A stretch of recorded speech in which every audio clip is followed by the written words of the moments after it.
इस कार्यक्रम के प्रायोजक हैं रोजगार डेवलपर्स। नमस्कार, मैं हूं रत्नप्रिया। आप देख रहे हैं पल्स 24 न्यूज। वक्त हो चला है नेशनल बुलेटिन का, पर उससे पहले नजर डालते हैं हेडलाइंस पर। संसद के हंगामे पर भाजपा सांसद सुधांशु त्रिवेदी ने नेता प्रतिपक्ष राहुल गांधी को घेरा। बोले, गृह मंत्री अमित शाह जवाब देने को तैयार, विपक्ष चर्चा से भाग रहा। नेता प्रतिपक्ष राहुल गांधी पर बयान से सियासी पारा हुआ हाई। रांची में छात्रों पर पुलिस कार्रवाई से गरमाई सियासत। पूर्व मुख्यमंत्री रघुवर दास ने लाठी चार्ज की उच्च स्तरीय जांच मांगी। 4 मंत्रियों के इस्तीफे की भी उठाई मांग। साकू ट्रेड डील को लेकर उद्योग मंत्री पीयूष गोयल का बड़ा बयान। कांग्रेस पर 2006 से प्रक्रिया रोकने का लगाया आरोप। नेता प्रतिपक्ष राहुल गांधी को लेकर भी साधा निशाना। संसद में जारी गतिरोध के बीच राजद सांसद मीसा भारती का बड़ा बयान। युवाओं के भविष्य से जुड़े मुद्दे पर सरकार को घेरा। छात्रों की बाकी 2 मांगों पर चर्चा जारी। तुम दोनों की मेहनत बहुत रंग लाई है बेटा, घर बहुत सुंदर बना है। ये मेरे पापा का घर। पता है, देख तेरे पापा की नेम प्लेट अपने हाथों से लगाऊंगा। नेम प्लेट तो लग चुकी पापा।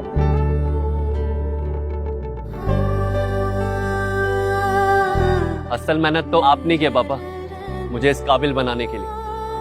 वो जिंदगी भर किराए के मकान में रहे, लेकिन तो आज ये घर मेरा नहीं, ये है मेरे पापा का घर।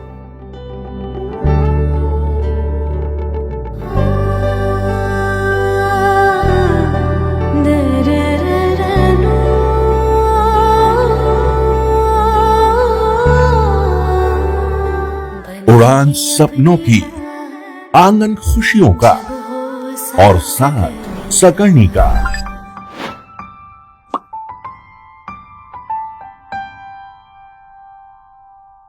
60 वर्षों से आपके साथ मनोरंजन और संस्कार का संगम, जाह्नवी मैगजीन। आइए देखते हैं अब खबरों को विस्तार से। दिल्ली में भाजपा सांसद सुधांशु त्रिवेदी ने कांग्रेस और नेता प्रतिपक्ष राहुल गांधी पर तीखा हमला बोला है। उन्होंने कहा कि गृह मंत्री अमित शाह सदन में हर विषय पर विस्तार से और व्यवस्थित जवाब देने के लिए तैयार थे, लेकिन विपक्ष को संसद की व्यवस्था और नियमों के अनुरूप प्रस्ताव रखना चाहिए था। नेता प्रतिपक्ष राहुल गांधी पर तंज कसते हुए त्रिवेदी ने कहा कि उन्हें न संसद की बात सुननी है और न ही रांची के छात्रों की आवाज। उनके इस बयान से सियासी पारा चढ़ गया है। इस विषय पर तो हम पहले ही बोल चुके हैं। जब आज माननीय गृह मंत्री जी ने बहुत स्पष्ट रूप से सवेरे कह दिया था कि वो हर विषय का विस्तार से और व्यवस्थित उत्तर देने के लिए सदन के पटल में तैयार है। केवल कांग्रेस और विपक्षी दलों से यह अपेक्षा थी कि वो सदन की व्यवस्था और नियमों के अनुरूप आकर प्रस्ताव रखें, और उन्होंने कहा था आज शाम 3 बजे तक का वक्त तय कर दीजिए। उन्होंने नहीं रखा। कारण क्या है? राहुल गांधी जी को कोई चीज सुननी नहीं, क्योंकि उनके ईयरफोन में लेफ्ट साइड का ईयरफोन लगा हुआ है, वही दोनों तरफ लगा है, और जिसकी ट्यूनिंग अब्रॉड से होती है और साउंड बहुत लाउड है, तो उन्हें कुछ सुनाई नहीं पड़ता। न संसद के अंदर की बात सुननी है, न रांची के छात्रों की गूंज सुननी है। इसलिए जो राहुल गांधी जी कर रहे हैं वो अपनी फितरत के अनुरूप और आदत के अनुरूप और शरारत के अनुरूप करें। रांची में छात्रों पर पुलिस कार्रवाई को लेकर सियासत गर्मा गई है। झारखंड के पूर्व मुख्यमंत्री और भाजपा नेता रघुवर दास ने विधानसभा के बाहर छात्रों पर कथित लाठीचार्ज की कड़ी निंदा की है। उन्होंने आरोप लगाया कि छात्रों को चारों तरफ से घेर कर बेरहमी से पीटा गया। रघुवर दास ने मुख्यमंत्री और नेता प्रतिपक्ष राहुल गांधी से मामले की उच्च स्तरीय जांच कराने की मांग की। साथ ही उन्होंने झारखंड सरकार के 4 मंत्रियों के इस्तीफे की भी मांग उठाई है। नहीं, देखिए, हमारे बच्चे बच्चियों को जिस बेरहमी से पीटा गया, जैसे बताया गया, शाम में विधानसभा के गेट के बाहर शिवम सिंह एडमिट है, पूरा चारों तरफ से पुलिस घेर के। हमें लगता है कि अंग्रेज शासन में भी इस तरह की आंदोलनकारी की पिटाई नहीं की गई, जिस तरह हमारे बच्चे बच्चियों को घेर के पुलिस चारों तरफ से उसकी पिटाई की गई। निश्चित रूप से इस घटना की मैं कड़ी निंदा करता हूं, और माननीय मुख्यमंत्री और लोकसभा के नेता प्रतिपक्ष माननीय राहुल गांधी, जिसके समर्थन से सरकार चल रही है, अविलंब ये लाठीचार्ज तो उच्च स्तरीय जांच हो और दोषी जो भी पदाधिकारी है वो दंडित हो और माननीय राहुल गांधी एक तरफ दिल्ली में छात्र के नाम पर छाती पीट रहे हैं, वहीं झारखंड में हमारे बच्चे बच्चियां 20 दिन से अमरण अनशन में धरना में बैठे हुए हैं, तो खाली ट्वीट करके आंख में चौनी का खेल कर रहे हैं, जबकि उनके समर्थन से सरकार चल रही है। 4 मंत्री इस मंत्रिमंडल में है और आज बहुत दुखद बात है कि 4 मंत्री आज प्रेस कॉन्फ्रेंस करके पुलिस के द्वारा जो बच्चों पर ज्यादती हुई है उस घटना की निंदा करने के बजाय उसको वाजिब ठहरा रहे हैं। मुख्यमंत्री भी तारीफ कर रहे हैं अपने पुलिस के जवान की। हमारे बच्चे को पीटा जा रहा और मुख्यमंत्री से लेकर मंत्रीगण तारीफ कर रहे हैं। तो माननीय नेता प्रतिपक्ष से अनुरोध है कि अविलंब उनके जो 4 मंत्री हैं, ये मंत्री अपने सुरक्षा के लेकर डीजीपी से बात करते हैं, पत्र लिखते हैं, मुख्यमंत्री को पत्र लिखते हैं, लेकिन हमारे बच्चे जो इतने दिन से धरना पे बैठे हुए हैं, लाठीचार्ज हुआ, उनके लिए पत्र नहीं लिखते हैं। इसलिए मांग है झारखंड की जनता का 4 मंत्री अविलंब त्यागपत्र दे और थोड़ी भी झारखंड के बच्चे बच्चियों का दर्द राहुल गांधी के पास है। आज झारखंड की जनता राहुल गांधी से पूछना चाहती है, क्या झारखंड के बच्चे बच्चियां देश के बच्चे बच्चियां नहीं है? ये 6 साल के अंदर परीक्षा उत्पात में हमारे 19 बच्चे सरकार की लापरवाही के कारण कड़ी धूप में उसकी आकस्मिक मृत्यु हो गई। क्या उनके परिवार को 1 करोड़ रुपया मुआवजा नहीं मिलनी चाहिए? दिल्ली में केंद्रीय वाणिज्य एवं उद्योग मंत्री पीयूष गोयल ने भारत और दक्षिण अफ्रीकी सीमा शुल्क संघ यानी साकू के बीच प्रेफरेंशियल ट्रेड एग्रीमेंट को लेकर बड़ा बयान दिया। उन्होंने कहा कि भारत और साकू देशों के बीच व्यापार बढ़ाने से दोनों पक्षों को फायदा होगा। गोयल ने कांग्रेस पर निशाना साधते हुए कहा कि 2006 से चल रही प्रक्रिया को आगे नहीं बढ़ाया गया। वहीं संसद में विपक्ष के रवैये को लेकर उन्होंने नेता प्रतिपक्ष राहुल गांधी और कांग्रेस नेतृत्व पर तीखा हमला बोला। इसके तो सब काम ऐसे ही चलते थे, लटका के पटका के रखना और निर्णय लेना नहीं। जैसे उन्होंने हमारा पूरा पार्लियामेंट सेशन इस बार खराब किया, उन्हें पता ही नहीं उन्हें चाहिए क्या। कभी बोलते हैं चर्चा करवाओ, चर्चा के लिए हम तैयार होते हैं तो चर्चा से भाग जाते हैं। वैसे व्यापारिक संबंध भी बनाने में उनका काम ऐसा ही था, ढीलम ढाला, निर्णय लेने की क्षमता नहीं। और 2006 से शुरू हुआ काम उन्होंने 2010 में छोड़ ही दिया, जिसके कारण हमारे मित्र देश जो साकू के हैं उनका भारत के ऊपर विश्वास उठ गया था। प्रधानमंत्री मोदी जी के आने के बाद कड़ी मेहनत करके सब विश्व में अलग अलग देशों के साथ रिश्ते सुधारे गए। अलग अलग देशों को एक विश्वास हुआ कि भारत के साथ संबंध बढ़ाने में द्विपक्षीय लाभ है, दोनों तरफ को लाभ मिलेगा। तब जाके अब सब देश तेजी से भारत के साथ संबंध बढ़ा रहे हैं और उसी श्रृंखला में आज साकू देशों के साथ प्रेफरेंशियल ट्रेड एग्रीमेंट यानी ऐसे वस्तु देखेंगे जहां पे दोनों देश, साकू के 5 देश और भारत, दोनों के लिए फायदा होगा, किसी प्रकार का हानि नहीं पहुंचेगी। और उस संवेदनशीलता के साथ ये प्रेफरेंशियल ट्रेड एग्रीमेंट तय होगा। इंडस्ट्री को मैंने अनुरोध किया है कि वो कंसल्टेशंस में, विचार विमर्श में हमारे साथ जुड़े और उनके विचारों को सामने रखते हुए इस एग्रीमेंट को तय किया जाएगा। देखिए, ये साकू के जो 5 देश हैं, ये 5 देश विकास चाहते हैं, ये 5 देश नया इंफ्रास्ट्रक्चर बनाना चाहते हैं, ये 5 देशों में युवा युवतियों को नए रोजगार के अवसर सृजन करवाने हैं। और भारत के पास आज काफी सारी ऐसी क्षमताएं हैं जो हम उनके देशों में एक्सपोर्ट कर सकते हैं, निर्यात कर सकते हैं, काफी कुछ हम निवेश कर सकते हैं और जो आज के दिन ये देश पश्चिमी देशों पे, यूरोप हो, अमेरिका हो, चाइना, ईस्ट में चाइना, जापान, कोरिया पे जो इनकी निर्भरता है, उससे हटकर भारत की कंपनियां उनको और सही दाम पर, अच्छे अट्रैक्टिव प्राइसिंग पे ये सब वस्तुओं देके उनको भी लाभ होगा। और भारत एचएम तो होम मिनिस्टर साहब श्री अमित शाह जी बार बार अनुरोध कर रहे हैं कि चर्चा, विचार विमर्श हो। वैसे तो आप देखिए पार्लियामेंट के सेशन शुरू होते ही आखिर हमने पूरी जो अनफेयर प्रैक्टिसेस एग्जामिनेशन के कानून में बदलाव लिया, उसमें पूरी चर्चा कर चुके हैं इस विषय के ऊपर। उस चर्चा में भी आप याद करिए विपक्ष ने किसी ने नीट के एग्जाम के बारे में या एग्जामिनेशन पे कोई विषय उठाए नहीं, बेबुनियाद विषयों पे चर्चा करते रहे। उसके बावजूद चर्चा हो जाने के बाद भी उन्होंने पार्लियामेंट चलने नहीं दिया।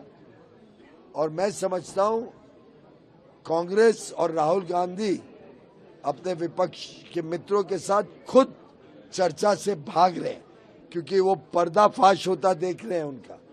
वो समझ रहे हैं कि जब पूरा खुलासा माननीय अमित शाह जी करेंगे तो राहुल गांधी जी को शर्मिंदगी होगी। राहुल गांधी जी डर रहे हैं कि उनकी पोल खोल हो जाएगी, और राहुल गांधी जी ये भी डर रहे हैं कि उनके जो गिने चुने राज्य रह गए उसमें जो हालत है वो भी सामने आ जाएगी। और मैं तो समझता हूं दिशाहीन है कांग्रेस पार्टी और उसका नेतृत्व।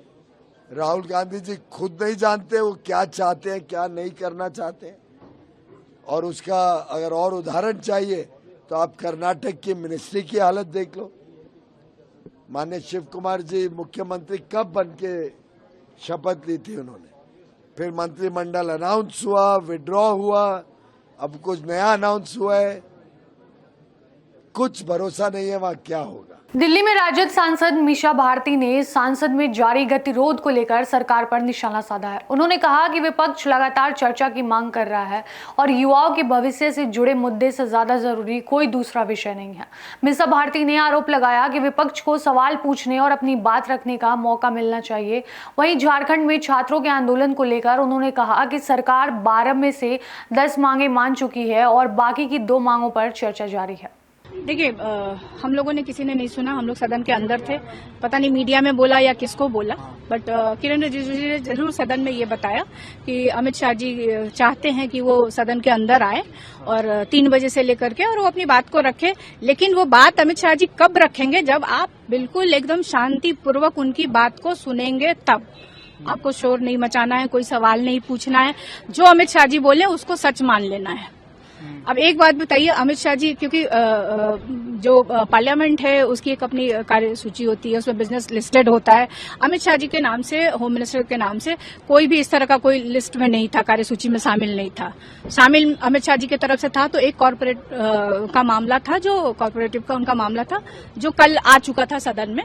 तो आप बताइए कि इतने दिन से विपक्ष मांग कर रहा है और इससे जरूरी युवाओं के भविष्य से जुड़ा हुआ, मुद्दे से जुड़ा कोई, मुझे नहीं लगता है कि कोई मुद्दा है जिसपे कि सरकार को पहल करनी चाहिए। देखिए, झारखंड में जो स्टूडेंट डिमांड कर रहे हैं उसके साथ झारखंड सरकार भी है, झारखंड सरकार में हम लोग भी शामिल हैं और उनकी जो डिमांड रही है, 12 डिमांड्स रही है, उसमें से 10 डिमांड सरकार मान चुकी है, 2 और है जिसपे वो लोग चर्चा कर रहे हैं। छत्तीसगढ़ के जगदलपुर में विश्व प्रसिद्ध 75 दिवसीय बस्तर दशहरा का शुभारंभ हो गया है। सदियों पुरानी परंपरा और धार्मिक विधि विधान के साथ बस्तर दशहरा की पूजा अर्चना शुरू की गई। बस्तर कलेक्टर आकाश चिकारा ने बताया कि इस वर्ष भी दशहरा पर्व सभी के सहयोग से भव्य और हर्षोल्लास के साथ मनाया जा रहा है। खास बात यह है कि बस्तर का ये अनूठा पर्व अपनी पारंपरिक रीति रिवाजों और सांस्कृतिक विरासत को आज भी जीवंत बनाए हुए है। आज से जो हमारा बस्तर का विश्व प्रसिद्ध 75 दिवस का बस्तर दशहरा है, उसका पहला जो पाठ था, पाठ यात्रा से प्रारंभ हुआ, जिसमें जो मूल लकड़ी थी उसकी पूजा की गई और विधिवत जैसे विकार से हमेशा की जाती है। तो हमारे लिए बहुत ही ये अच्छी बात है कि हमारा त्यौहार बस्तर का जो इतनी परंपरा से इतने सालों से मनाया जा रहा है, जिसको tourism board UNESCO world intangible heritage site में इंक्लूड कराने का प्रयास भी कर रहा है।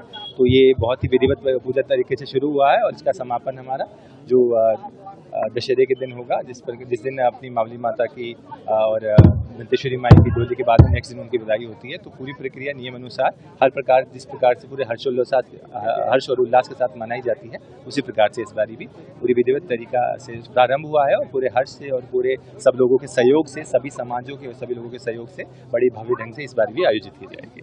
भोपाल में लगातार बारिश के बीच जल भराव की स्थिति को लेकर जिला प्रशासन अलर्ट मोड पर है। कलेक्टर प्रियंका मिश्रा ने बताया कि बारिश के पहले ही नगर निगम, एसडीआरएफ, ट्रैफिक, राजस्व और अन्य विभागों के साथ कार्य योजना तैयार कर ली गई है। जल भराव वाले इलाकों में टीमें लगातार काम कर रही हैं और कलेक्टर ने खुद कई स्थानों का निरीक्षण किया। उन्होंने कहा कि जहां लगातार जल भराव की समस्या है वहां विशेष ध्यान दिया जाएगा और तात्कालिक राहत व्यवस्था सुनिश्चित की जा रही है। देखिए, वर्षा ऋतु शुरू होने से पहले ही जितने भी हमारे आपदा प्रबंधन की बैठक करके सभी हमारे जितने भी विभाग हैं, नगर निगम, एसडीआरएफ, ट्रैफिक, राजस्व विभाग, फिर हमारे जितने भी रोड से रिलेटेड जितने भी विभाग हैं, सभी की बैठक लेकर के सबको एक पूरी कार्य योजना उसकी बना ली गई थी, शहरी क्षेत्र में भी और ग्रामीण क्षेत्र में भी।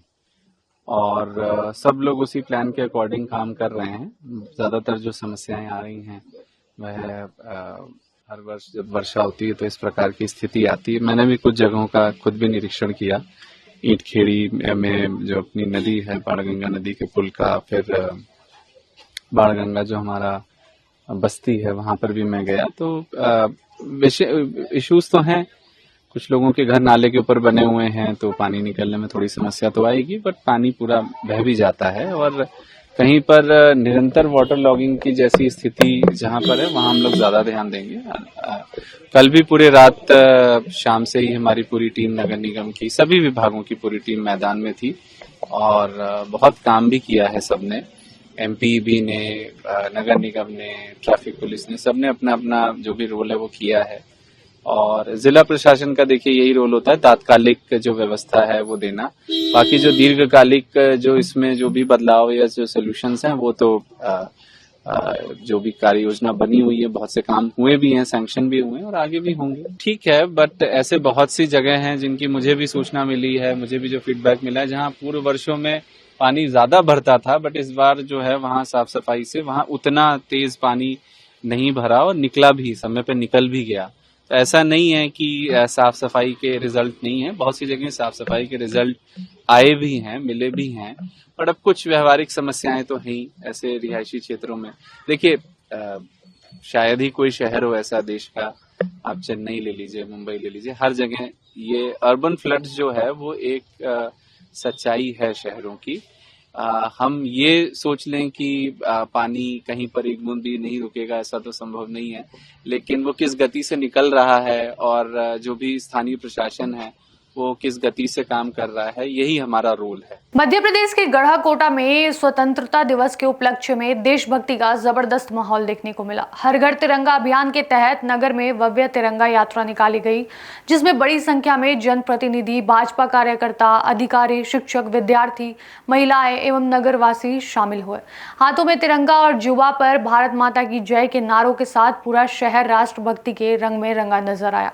इस दौरान अभिषेक भार्गव ने तिरंगे को देश की आन बान और शान बताते हुए राष्ट्र एकता का संदेश दिया। गढ़ाकोटा में निकली भव्य तिरंगा यात्रा ने पूरे नगर को देशभक्ति के रंग में रंग दिया। हजारों की संख्या में नागरिक तिरंगा लेकर यात्रा में शामिल हुए और भारत माता की जय, वंदे मातरम और जय हिंद के नारों के साथ वातावरण गूंज उठा। अभिषेक भार्गव ने कहा कि तिरंगा सिर्फ राष्ट्रीय ध्वज नहीं बल्कि देश की एकता, अखंडता और गौरव का प्रतीक है। वहीं मनोज तिवारी ने कहा कि हर घर तिरंगा अभियान राष्ट्र की एकता और भाईचारे को मजबूत करने का संदेश देता है। आज हमारे गढ़ाकोटा नगर में तिरंगा यात्रा का आयोजन किया गया, जिसमें हमारे सभी गढ़ाकोटा के युवा साथी, विद्यार्थी और गणमान्य नागरिकों ने इसमें सहभागिता की। स्वतंत्रता दिवस हमारे इस राष्ट्र का एक ऐसा पावन पर्व है जिसमें सभी लोग जाति, पंथ के धर्म इत्यादि के भेदभाव को मिटाकर उत्साह के साथ सम्मिलित होते हैं और यही परिपाटी हमारे गढ़ाकोटा नगर की है।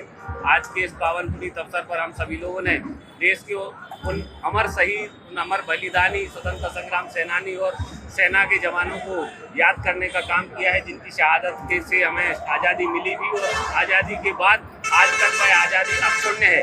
आज के इस पावन अवसर पर मैं समस्त सेनानियों के बलिदानियों के चरणों में प्रणाम करता हुआ उन्हें अपना विनम्र निवेदन समर्पित करता हूँ। अभी के लिए बस इतना ही। ऐसी और खबरों के लिए देखते रहिए पल्स 24 न्यूज। तब तक के लिए नमस्कार। तुम दोनों की मेहनत बहुत रंग लाई है बेटा, घर बहुत सुंदर बना है।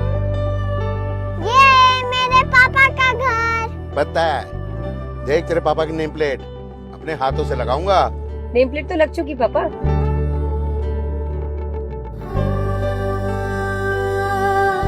असल मेहनत तो आपने की है पापा, मुझे इस काबिल बनाने के लिए। वो जिंदगी भर किराए के मकान में रहे, लेकिन तो आज ये घर मेरा नहीं, ये है मेरे पापा का घर।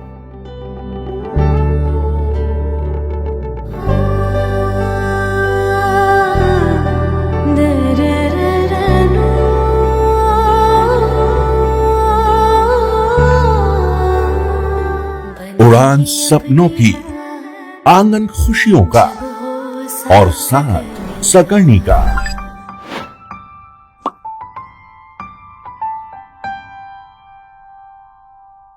60 वर्षों से आपके साथ मनोरंजन और संस्कार का संगम, जाह्नवी मैगजीन।